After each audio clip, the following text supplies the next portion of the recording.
ದೆಹಲಿಯ ಅರುಣ್ ಜೇಟ್ಲಿ ಕ್ರೀಡಾಂಗಣದಲ್ಲಿ ನಡೆದಂತಹ ಐಪಿಎಲ್ ಪಂದ್ಯ ರಣರೋಚಕವಾಗಿತ್ತು. ಪಂದ್ಯದಲ್ಲಿ ಗುಜರಾತ್ ಟೈಟಾನ್ಸ್ ವಿರುದ್ಧ ದೆಹಲಿ ಕ್ಯಾಪಿಟಲ್ಸ್ ತಂಡ 4 ರನ್ಗಳ ರೋಚಕ ಗೆಲುವನ್ನು ಸಾಧಿಸಿದೆ.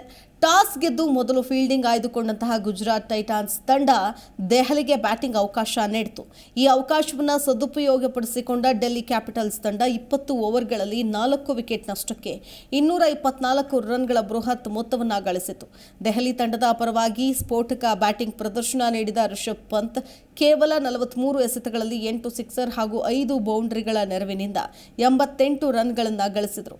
ಇನ್ನೊಂದೆಡೆ ಅಕ್ಷರ್ 43 ಎಸೆತಗಳಲ್ಲಿ 4 ಸಿಕ್ಸರ್ ಹಾಗೂ 5 ಬೌಂಡರಿಗಳ ನೆರವಿನಿಂದ 66 ರನ್ ಗಳಿಸಿದರು. ಇನ್ನೊಂದೆಡೆ 224 ರನ್ಗಳ ಗೆಲುವಿನ ಗುರಿಯನ್ನ ಬೆನ್ನತ್ತಿದ ಗುಜರಾತ್ ಟೈಟಾನ್ಸ್ ತಂಡ Sai Sudharsan 65, David Miller 55 run ಗಳಿಸುವುದರ ಮೂಲಕ ತಂಡಕ್ಕೆ ಗೆಲುವಿನ ಆಸೆಯನ್ನ ಸಿಡಿಸಿದರು.